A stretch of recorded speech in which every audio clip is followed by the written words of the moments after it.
Folks, welcome to week 7 of DMD 320, Application and Mobile Design. All right, it's a big week. We are finishing up our first mobile design project, our first application project. Let's take a look and see what's going down this week. So we'll hop into the week 7 module, go to the week 7 overview.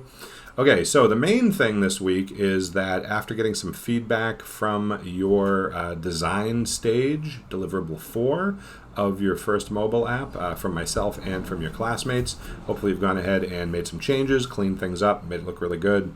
And so that is due this week. You want to get that in as listed under assignments for the final design stage.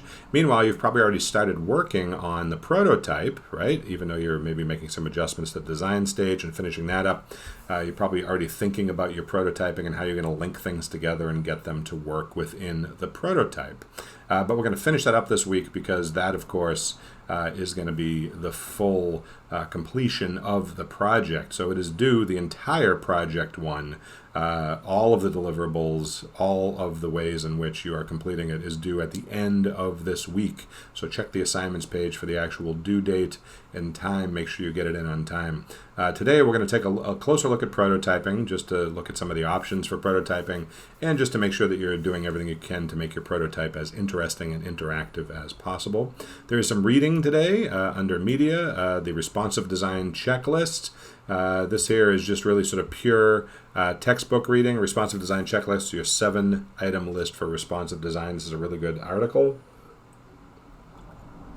Be sure to check this out. It'll be useful to you. Okay, so let's hop on over. Excuse me, terribly sorry. Let's take a look over here at Adobe XD. So again, this week is all about the prototype and getting your prototype done. You may have already started planning this. Now, of course, by now you've probably copied and dragged down your design stage items once you've completed those and duplicate them down into the prototype section.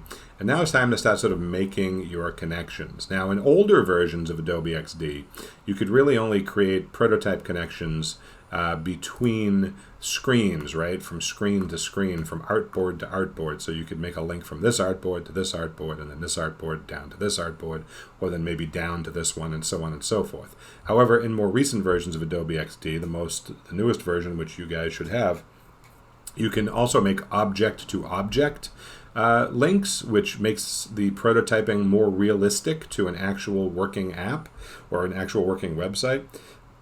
And so we're going to take a look at that simply by shifting up here in the tabs from the Design tab to the Prototype tab. And then this engages the whole prototyping tool set, and as soon as you click on an artboard, any artboard you want, by the name of the artboard, you can see the strings, the interactivity strings that have been included. So you can see here that with the introduction of object to object or object to screen or screen to screen connections, that you can get a lot more complex in what you've done. In terms of connecting your screens. So let's take a look at this first one. So here's the home screen, and this is in our Project 1 example that you can download. So if you want to sort of open this up and deconstruct how this example was built, it'll really give you some ideas for how to make your prototypes. So for example, what they did here, let's take a look at this. So in the design, they added a search icon for a magnifying glass, which in the actual app, somebody would click on this or tap on it with their finger, and it would then take you over here to this screen, which is the search filter screen, which shows you all the options for searching different things. You can filter your different choices from all these furniture items and then apply the selection and then get your search results. Now, of course, in real life, when that's actually coded, it accesses sort of a interactive screen that is backed by a comprehensive database of information, which then feeds the information into the search filters. But here in prototyping world, we just sort of need to show how that functionality would work going from one section to the next. So instead of clicking on the entire screen, you'll see that here in the prototype, what they did is they made a link from the magnifying glass icon, and if you follow it, it goes all the way down over to this screen, to the full search filter screen. So we can see that in action by simply hitting the play button And then here's my floating prototype. So now when I click on that magnifying glass, whoop, it takes me right to that screen. Notice that in the transition section of the action, it had it slide up from the top to the bottom, right? So when you choose an interaction, like this one here, so you can see this is my live interaction that goes from the magnifying glass to that screen, and then you come over here to the interaction menu, you can see that they chose what the trigger would be, tapping, right? Which, since this is a mobile app, it should always be tap, but it can also be drag, which is also a possibility. And then it picks the type of transition, right? So how is that action going to happen? It's going to transition from one screen, from one object to the next screen. Where's it going? It's going to this artboard titled Search Filters. You can change it here if you wanted to, or you can just drag it. And then how do you want that to animate itself? We want it to slide up as if it's literally coming up from the bottom. So similar to animation actions that you might find in Adobe Keynote or Microsoft PowerPoint, you can not only make these connections from objects to screens or objects to objects, but you can indicate how you want that animation, that transition to act, okay? And then again, once we go ahead and play it, we hit play, and now you can see it in action. Click on the search icon, and then whoop, slides up from the bottom. Pretty great, right? So it basically creates a prototype interaction that would replicate what would happen in real life.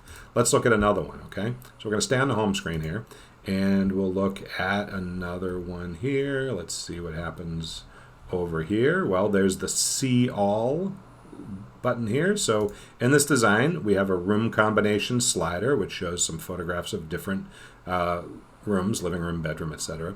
And then in the app, they put the See All click here, which is typography, which you would just tap on, and then that is supposed to take you all the way over here to the room combination screen, right? So that would give us the full variety of them. So the way they did this is they went ahead and created this blue link, which goes from the See All bit of typography and follows all the way over to here to the room combination. And then again, you can see the choices that were made. Tap, it becomes a transition. It goes to the room combination page, and this time it's going to slide left. Notice that you can also fine-tune how the animation works, right? Whether it eases out or whether it just sort of snaps or bounces or whatever. You can play around with these different animations to see what you like, to see what looks realistic. Try to stick to a couple of different choices and then employ those different choices throughout your whole app design. You don't want to be trying too many of them. And then, of course, you can change how long it takes for that animation to actually happen, right? This is just 3 seconds. So now let's go check that out. So again, check the home screen, hit the play button, go over here, room combinations, See All, boom, slides right in just like it said it was going to, right? Pretty great. Kind of neat. And I can go back by simply clicking that one. So again, See All, and then they put in an interaction here for this back arrow, and that slides me right back to that. And again, you can see that interaction right here, which takes me back to where we were before. Okay, so you guys gotta get the idea, right? So that you can change different things like that. Let's take a look at this one. So here we are in the search filter screen, and they decided to use this fold up arrow as a link that would take me down to this next screen. And you're probably thinking, wait, these look exactly the same, but notice that what they did is in the second version of the same screen, this is folded up where it just says materials, and then this is folded down where it says materials, but then lists a couple of the materials. So what we're doing is we're trying to replicate the interaction of using the fold down menu, right? Let's see how that actually plays out. So we'll choose the screen, we'll hit play, look, there's materials, I can hover over that, and it folds down. Now really what's happening is I'm going from one screen to the next, but in the prototype it looks like it's actually folding down, right? So all I'm really doing is I'm clicking on this and it's moving me from this screen to this screen, but in fact what it's doing, if I look at the interaction, there's the blue line over here, again it auto animates, it is going down to this page here, and it's doing what's called ease out, which is a different type of animation, which just kind of slides it very slowly from one point to the next. So again, if I hit play, and now that you know how it works behind the scenes, when you click it, It just looks like it's folding down, right? Kind of neat. Now, if you wanted to really keep putting screen after screen here, you could have this happen for the washables, the mechanisms, for all these things. You can put as many prototyping threads, these blue things, in as you would like to make the whole system look as realistic as humanly possible, right? You could totally do that if you would like. But it's up to you how many you want to put in. Make sure that when you're doing these, you always put in a way to get back to the home screen, right? You don't have to put in interactions for every single thing on here, but you want to put in enough of them so that the prototype feels and functions authentically, and so that people get a really good idea of how this app is supposed to work. But make sure that no matter what screen we're on, there is a way to get back home. So you'll see here, like in the category screen, the logo for the company always leads us back to the home page, and that should be true of every single screen, right? So again, if we go ahead and hit play, and then I click on the home screen, it takes me right back to the main screen by clicking on that logo there. So make sure that there's always a way to do that too, okay?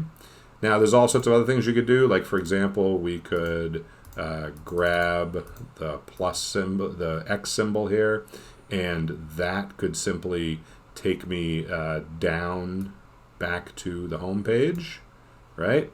So that when I X out of this feature, I can do that. So now, when I am testing out the home screen, I can go to see all, right? Takes me there. That takes me back, right? If I go to search, that takes me there, and then I click on the X, and it takes me back home again. So make sure that you sort of have that functionality built in. But now, even though I did that, it didn't do what I really wanted it to do. So instead of just having it fade, I'm going to go over here, and instead of having it dissolve, we're going to have it slide down. And we'll do the same sort of thing. And now let's try that again.